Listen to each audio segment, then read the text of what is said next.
दोस्तों, जरा सोचिए, अगर एक साधारण दिखने वाली लड़की अचानक आपके सामने खड़ी हो और आप उसे कमजोर समझकर उसके साथ गलत हरकत करने की कोशिश करें, लेकिन कुछ देर बाद पता चले कि वही लड़की दरअसल एसडीएम मैडम है, जिसके पास पूरे जिले को हिला देने की ताकत है। यह कहानी सिर्फ एक लड़की की हिम्मत की नहीं, बल्कि उस पूरे सिस्टम की पोल खोलती है जो कानून की रक्षा करने का वादा करता है, लेकिन कई बार वही कानून तोड़ने लगता है। जब एक इंस्पेक्टर ने एसडीएम मैडम को आम लड़की समझकर छेड़छाड़ की, तो उसे नहीं पता था कि उसकी ये गलती उसके करियर और पूरे थाने को हिलाकर रख देगी। आखिर उस रात थाने में ऐसा क्या हुआ कि बड़े बड़े अफसरों की भी नींद उड़ गई, और कैसे एक महिला अफसर ने अकेले दम पर भ्रष्ट पुलिस वालों को सबक सिखा दिया। इस पूरी सच्ची और हैरान कर देने वाली कहानी को जानने के लिए वीडियो को अंत तक जरूर देखिएगा, क्योंकि जो सच आखिर में सामने आएगा वो आपके रोंगटे खड़े कर देगा।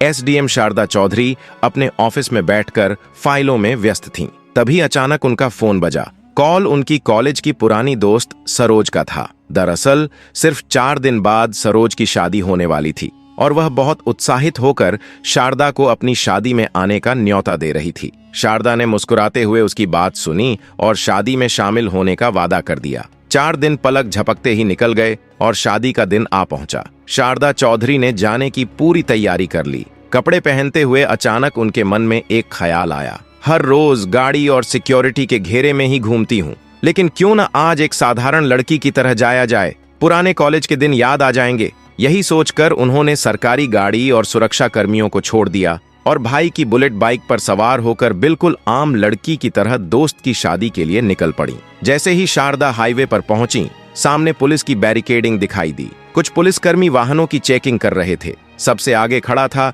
दरोगा मनोज राणा, पूरी वर्दी में, मगर चेहरे पर अकड़ और रौब के साथ। उसका ट्रैक रिकॉर्ड बेहद खराब था। उसके खिलाफ कई बार रिश्वत लेने और फर्जी चालान काटने की शिकायतें दर्ज हो चुकी थीं। लेकिन चूंकि उसके ससुर एक बड़े जज थे, इसलिए उस पर कभी कोई ठोस कार्रवाई नहीं हो पाई थी। उसे जरा भी अंदाजा नहीं था कि आज जिस महिला को वह रोकने जा रहा है, वही उसकी पूरी जिंदगी को तहस नहस कर सकती है। शारदा चौधरी को पास आते देख मनोज राणा ने हाथ उठाकर इशारा किया और रोब भरी आवाज में बोला, अरे ओ लड़की, बाइक साइड में लगाओ। शारदा ने बिना झिझक बाइक साइड में खड़ी कर दी। दरोगा ने सख्त लहजे में पूछा, कहाँ जा रही हो? शारदा ने शांति से जवाब दिया, मेरी एक दोस्त की शादी है, वहीं जा रही हूँ। मनोज राणा ने उसे सिर से पांव तक घूरते हुए मुस्कुराहट दबाई और बोला, ओह, तो मैडम दावत खाने जा रही हैं, मगर हेलमेट कहाँ है? हेलमेट क्या तुम्हारे पिताजी पहनाएंगे? और बाइक भी बड़ी तेज चला रही थी। तेरी खूबसूरती देख तो मेरा चालान काटने का मन नहीं कर रहा,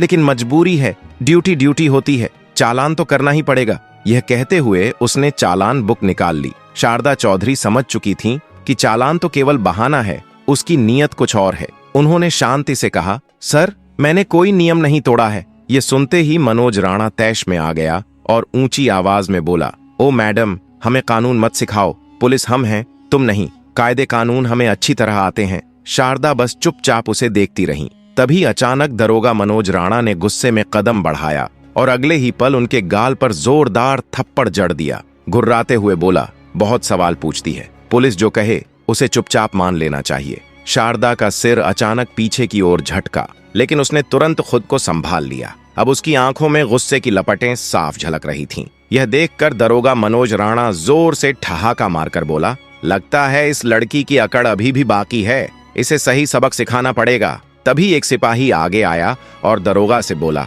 साहब, इसे थाने ले चलते हैं, वहां इसकी सारी अकड़ बाहर निकल जाएगी। मनोज राणा ने हामी भरते हुए आदेश दिया, हाँ बिल्कुल, इसे थाने ले चलो, वहीं पता चलेगा कि पुलिस से कैसे बात करनी चाहिए। इतना सुनते ही दरोगा और एक सिपाही ने शारदा का हाथ कसकर पकड़ लिया और उसे घसीटने लगे। वे बोले, चलो जीप में बैठ। लेकिन शारदा ने गुस्से से अपना हाथ छुड़ाकर सख्त आवाज में कहा, ये हरकत करने की हिम्मत भी मत करना। उसकी आवाज में ऐसी दृढ़ता थी कि सिपाही एक पल के लिए रुक गया, मगर मनोज राणा का गुस्सा और भड़क गया। उसने चिल्लाकर कहा, इसका घमंड तोड़ो। तुरंत एक सिपाही आगे बढ़ा और बेरहमी से शारदा के बाल पकड़कर खींचने लगा। दर्द से उसकी आंखें भर आईं, लेकिन उसने फिर भी अपनी पहचान छुपाए रखी। वह देखना चाहती थी कि ये लोग कितनी दूर जा सकते हैं। तभी एक और सिपाही ने गुस्से में उसकी बाइक पर लात मारी, जिससे बाइक जमीन पर गिर गई। वह ताने कसते हुए बोला, बड़ी शरीफ बनने आई थी, अब तेरा खेल खत्म। अब शारदा पूरी तरह समझ चुकी थी कि यह लोग पुलिस की वर्दी में छिपे गुंडों से ज्यादा कुछ नहीं है। वहीं दरोगा मनोज राणा आग बबूला होकर बोला, बहुत देखी हैं तेरे जैसी पापा की लाडलियां, रोज 50 आते हैं तेरे जैसे केस, तू हमें चुनौती देगी? अभी तेरी औकात दिखाता हूँ। फिर उसने सिपाहियों को हुक्म दिया, चलो इसे थाने ले चलते हैं, वहीं इसकी सारी नेतागिरी बाहर निकाल देंगे। लेकिन एसडीएम शारदा चौधरी अब भी चुप थी। उसने अब तक अपनी पहचान जाहिर नहीं की थी। उसका मकसद था देखना कि यह प्रशासन कितनी गिरावट तक जा सकता है। मनोज राणा अब झुंझलाहट से भर चुका था। उसके सामने एक लड़की थी जिसने थप्पड़ भी खाया, बाल खिंचवाए, हाथ मरोड़े गए, मगर उसने एक शब्द नहीं कहा। यही चुप्पी उसके अहंकार को और हवा दे रही थी। वह गरज कर बोला, ले चलो इसे थाने, वहीं देखेंगे इसका क्या करना है। दोनों सिपाहियों ने शारदा के हाथ कसकर पकड़ लिए और उसे घसीटते हुए थाने तक ले गए। तभी पहली बार शारदा जोर से चीखी, मुझे छोड़ो। इस पर मनोज राणा हंसते हुए बोला, वाह, अब जुबान खुली है, कोई बात नहीं, थाने में देखेंगे कितना बोल पाती है। थाने पहुंचते ही मनोज राणा ने ऊंची आवाज में आदेश दिया, अरे कोई चाय पानी और समोसे लेकर आओ, आज एक स्पेशल मेहमान आई है। दूसरी तरफ शारदा अब भी शांत खड़ी थी और हर बात गौर से देख रही थी। कैसे पुलिस आम जनता को अपमानित और परेशान करती है। कुछ देर बाद दरोगा मनोज राणा ने अपने एक जूनियर को पास बुलाया और धीमी आवाज में कहा, सुन, किसी भी तरह इस पर एक फर्जी केस दर्ज कर दो। सिपाही चौंक गया और पूछा, किस केस में साहब? मनोज राणा ने ठंडी हंसी के साथ कहा, कोई भी चोरी, लूट, डकैती, जो भी सूझे वहीं लगा दो। इसे अंदर ठोकना जरूरी है, इसकी अकड़ ऐसे ही टूटेगी और नेतागिरी भी खत्म हो जाएगी। शारदा यह सब साफ साफ सुन रही थी, मगर उसने अभी भी कोई प्रतिक्रिया नहीं दी। वह चुपचाप हालात को देखती रही, जैसे सही समय का इंतजार कर रही हो। उधर मनोज राणा अपनी कुर्सी पर बैठा कलम घुमाते हुए गरजा, नाम बता और अपना पता भी बता। शारदा चुप रही। दरोगा फिर बोला, क्या बाहरी है, सुनाई नहीं दे रहा, जल्दी से नाम बता। मगर उसने अब भी कोई जवाब नहीं दिया। गुस्से में तमतमाते हुए मनोज राणा ने मेज पर जोर से हाथ मारा और चिल्लाया, नाम बता वरना अंजाम बुरा होगा। कुछ क्षण की खामोशी के बाद शारदा ने धीमे स्वर में कहा, शारदा। यह सुनकर मनोज राणा जोर से ठाका मारकर बोला, बहुत चालाक है तू, लेकिन यहां ज्यादा होशियारी दिखाई तो भारी पड़ेगा। इसके बाद उसने इशारा किया और सिपाहियों ने जबरदस्ती शारदा को गंदे बदबूदार लॉकअप में डाल दिया। भीतर पहले से ही एक महिला बैठी थी। शारदा ने धीमी आवाज में पूछा, तुम्हें किस जुर्म में डाला है? महिला ने दुखी होकर कहा, मुझे झूठे केस में फंसा दिया गया है। फिर उसने उत्सुकता से पूछा, और तुझे? शारदा ने शांत स्वर में कहा, कुछ नहीं। अब वह गहराई से सोचने लगी। अगर एक एसडीएम को बिना सबूत ऐसे ही अंदर कर दिया जा सकता है, तो आम जनता के साथ कैसा व्यवहार होता होगा। बाहर मनोज राणा सिपाहियों से बोला, इस पर चोरी और ब्लैकमेलिंग का केस ठोंक दो। सिपाही घबराया और बोला, लेकिन साहब बिना सबूत के कैसे? इस पर मनोज राणा हंस पड़ा, सबूत? अरे इस थाने में तो सबूत बनाए जाते हैं। कुछ ही देर बाद मनोज राणा खुद लॉकअप की तरफ बढ़ा। उसका गुस्सा चरम पर था। वह हाथ उठाकर शारदा को थप्पड़ मारने ही वाला था कि तभी अचानक दरवाजे से एक कड़क आवाज गूंजी, रुक जाओ। सभी की नजरें दरवाजे की ओर घूमी। वहां पर पुलिस अफसर राजेश कुमार खड़ा था। पूरे थाने में उसकी पहचान एक ईमानदार और सख्त अधिकारी की थी। उसने जैसे ही लॉकअप के भीतर बंद महिलाओं की हालत देखी, उसके चेहरे पर गुस्सा और चिंता साफ झलकने लगी। उसने सख्त लहजे में पूछा, ये सब हो क्या रहा है? मनोज राणा हल्की मुस्कान बनाते हुए बोला, कुछ नहीं सर, बस एक सड़क छाप लड़की थी, बहुत अकड़ दिखा रही थी, तो थोड़ा सबक सिखा रहे थे। राजेश कुमार ने गौर से शारदा की ओर देखा। उसके हाव भाव किसी साधारण औरत के नहीं थे। उसे कुछ अजीब लगा। उसने तुरंत पूछा, इस महिला का जुर्म आखिर है क्या? मनोज राणा हड़बड़ाया और बोला, सर इसने चेकिंग के दौरान बदतमीजी की थी। मगर राजेश कुमार के चेहरे से साफ था कि उसे यह कहानी सच नहीं लग रही थी। राजेश कुमार ने सीधे शारदा की ओर देखा और धीमी मगर गंभीर आवाज में पूछा, तुम्हारा नाम क्या है? लेकिन शारदा अब भी चुपचाप खड़ी रही। ये देख मनोज राणा झल्ला कर बोला, देख रहे हैं सर, ये तो अपना नाम तक नहीं बता रही। राजेश कुमार समझ चुके थे कि मामला सतही नहीं बल्कि कहीं गहराई तक सड़ा हुआ है। उन्होंने तुरंत आदेश दिया, इसे दूसरे लॉकअप में डालो। आदेश का पालन करते हुए सिपाहियों ने शारदा को उस कमरे में बंद कर दिया जो पहले से भी ज्यादा अंधकारमय और सड़ा गला था। दीवारों पर मोटी नमी चिपकी थी और चारों ओर से बदबू उठ रही थी। भीतर खड़ी शारदा अब इस प्रशासन का असली घिनौना चेहरा और उसका जहर अपनी आंखों से देख पा रही थी। हर बीतते पल के साथ उसके भीतर यह यकीन और मजबूत होता जा रहा था कि कानून अब सिर्फ कागजों पर बचा है, असलियत में तो उसे बेरहमी से कुचला जा रहा है। उसी दिन इत्तेफाक से डीएम प्रदीप माथुर पुलिस थानों का निरीक्षण कर रहे थे। अचानक एक सिपाही घबराते हुए थाने में आया और बोला, साहब, बाहर एक बड़ी गाड़ी आकर रुकी है। ये सुनकर मनोज राणा चौंक गया। गाड़ी? कौन आया है? सिपाही ने जवाब दिया, सर, गाड़ी सरकारी है। बस इतना सुनना था कि पूरे थाने का माहौल बदल गया। सबकी सांसें थम गईं। अगले ही पल डीएम प्रदीप माथुर ने थाने के अंदर कदम रखा। उनकी आंखों में तेज गुस्सा चमक रहा था। उन्होंने सीधे मनोज राणा की तरफ घूरा और कड़क आवाज में पूछा, दरोगा साहब, यहाँ आखिर चल क्या रहा है? ये सुनते ही मनोज राणा के पसीने छूट गए। हकलाते हुए बोला, नहीं सर, बस एक मामूली सा केस है। तभी डीएम की नजर लॉकअप में बंद शारदा पर पड़ी। उन्हें देखते ही वे ठिठक गए और फौरन बोले, अरे मैडम, आप यहाँ इस हालत में? उन्होंने गुस्से में टेबल पर रखी फाइल उठाई और उसे गौर से पढ़ा। फाइल में लिखा था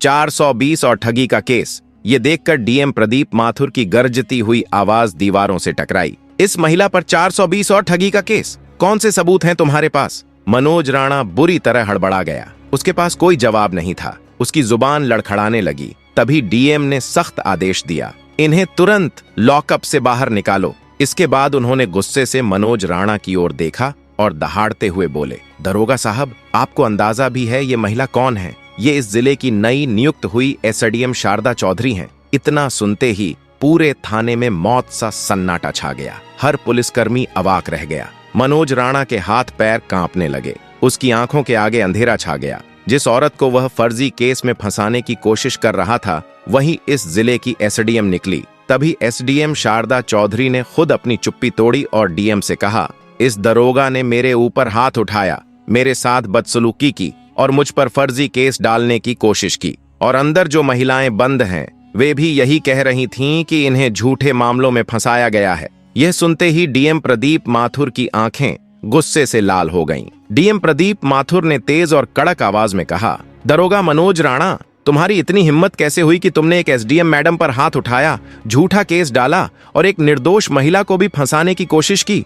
मनोज कुछ बोलने ही वाला था कि तभी पुलिस अफसर राजेश कुमार बीच में बोल पड़ा, सर, मुझे पहले ही शक था कि यहाँ सब कुछ ठीक नहीं है। अब पूरा थाना मनोज राणा से किनारा करने लगा। इस बीच एसडीएम शारदा चौधरी ने अपना असली रूप दिखाया। उनकी आवाज में अब भी ठंडक थी, लेकिन लहजा इतना धारदार कि सन्नाटा और गहरा हो गया। उन्होंने साफ शब्दों में कहा, दरोगा मनोज राणा, तुम्हें तुरंत निलंबित किया जाता है। तुम्हारे खिलाफ विभागीय जांच बैठेगी और आपराधिक मामला भी दर्ज होगा। यह सुनते ही मनोज राणा के चेहरे का रंग उड़ गया। उसका पूरा वजूद जैसे ढहने लगा। तभी शारदा चौधरी ने और भी सख्ती से कहा, तुम्हारी असली जगह जेल है, वहीं रहोगे, गिरफ्तार करो इसे। डीएम प्रदीप माथुर ने तुरंत आदेश दिया, दरोगा मनोज राणा को अभी हिरासत में लो। अब वही सिपाही जो पहले उसके इशारे पर चलते थे, दूरी बनाने लगे। राजेश कुमार ने आदेश दिया, हवलदार, दरोगा को पकड़ो। कुछ ही पलों में सिपाही आगे बढ़े और मनोज राणा को जकड़ लिया, लेकिन पकड़े जाने से पहले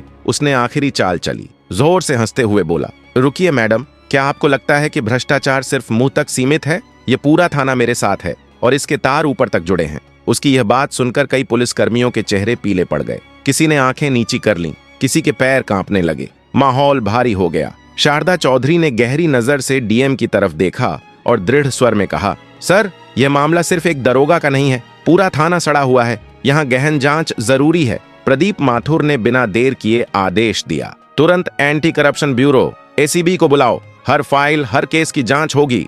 आदेश सुनते ही पूरे थाने में खलबली मच गई। जैसे ही एसीबी की टीम आई और पूछताछ शुरू हुई, कई पुलिस वालों के हाथ कांपने लगे, किसी के चेहरे का रंग उड़ गया। तभी एक हवलदार डरते हुए आगे आया और हाथ जोड़कर बोला, मैडम, मुझे माफ कर दीजिए, मैं सिर्फ आदेश मान रहा था। शारदा चौधरी ने उस पर गहरी नजर डाली, लेकिन कुछ नहीं बोली। तभी एक और सिपाही डरते डरते एक फाइल लेकर सामने आया और हकलाते हुए बोला, मैडम, इस खेल में सिर्फ दरोगा ही नहीं, हमारे बड़े साहब भी शामिल हैं। शारदा चौंकी, कौन बड़े साहब? सिपाही ने धीरे से जवाब दिया, एसएसपी साहब। थाने में फिर से सन्नाटा पसर गया। अब साफ हो चुका था कि गंदगी सिर्फ नीचे नहीं बल्कि ऊपर तक फैली है। डीएम प्रदीप माथुर ने गुस्से से लाल आंखों के साथ कहा, इस पूरे थाने का स्टाफ तत्काल प्रभाव से निलंबित किया जाता है। विभागीय जांच बैठेगी और एसीबी पूरी तहकीकात करेगी। यह खबर फैलते ही पूरे थाने में भूचाल आ गया। कुछ पुलिसकर्मी घबरा कर मोबाइल निकालने लगे,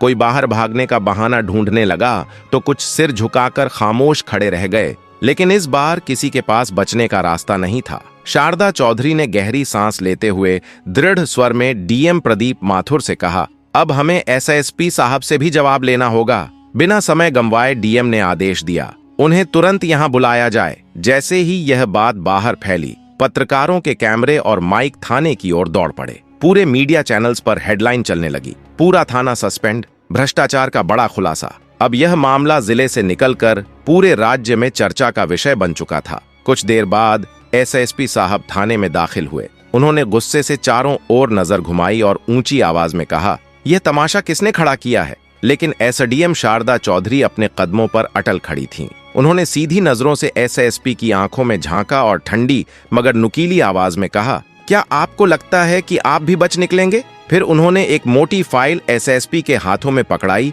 और साफ कहा, यह देखिए, आपके सारे काले खेल के सबूत फाइल के पन्नों में दर्ज थे। फर्जी मुकदमों की लिस्ट, अवैध वसूली के दस्तावेज और बड़े घोटालों के ठोस प्रमाण। फाइल पढ़ते ही एसएसपी के चेहरे का रंग उड़ गया, माथे पर पसीने की बूंदें उभर आईं। इतना देखकर डीएम प्रदीप माथुर ने कड़क आदेश दिया, एसएसपी को तुरंत गिरफ्तार करो। इनके खिलाफ न सिर्फ विभागीय कार्रवाई होगी बल्कि आपराधिक मामला भी दर्ज किया जाएगा। इतने बड़े पद पर बैठे अफसर की गिरफ्तारी का आदेश सुनते ही पूरा पुलिस महकमा हिल गया। ये पहली बार था जब किसी ने इतनी ऊंची कुर्सी पर बैठे अधिकारी को सबके सामने बेनकाब किया था। जैसे ही एसएसपी गिरफ्तार हुए, मामला राज्य सरकार तक पहुंच गया। मुख्यमंत्री ने तुरंत निर्देश जारी किया, जिले के सभी भ्रष्ट अधिकारियों की सूची बनाई जाए और तुरंत कार्रवाई हो। इस आदेश के बाद एक बड़े अभियान की शुरुआत हुई। 40 से ज्यादा पुलिस अफसर, करीब 20 आईएएस अधिकारी और कई प्रभावशाली नेता एक एक कर गिरफ्त में ले लिए गए। यह सब देखकर जनता दंग रह गई। सिस्टम की जड़ें हिल चुकी थीं। अब जिले में एक नई टीम नियुक्त हुई और भ्रष्टाचार पर सख्त निगरानी रखी जाने लगी। एसडीएम शारदा चौधरी ने दिखा दिया कि अगर नीयत साफ और हिम्मत बुलंद हो तो अकेला इंसान भी पूरे सिस्टम को झकझोर सकता है। उनकी ईमानदारी और साहस ने यह साबित कर दिया कि बदलाव सिर्फ किताबों में नहीं, हकीकत में भी लाया जा सकता है। दोस्तों, अगर आपको यह कहानी पसंद आई हो तो इसे लाइक करें, ज्यादा से ज्यादा लोगों तक शेयर करें और हमारे चैनल को सब्सक्राइब करना न भूलें। आपका एक क्लिक हमें हौसला देता है और सच्चाई को दूर तक पहुंचाता है। धन्यवाद।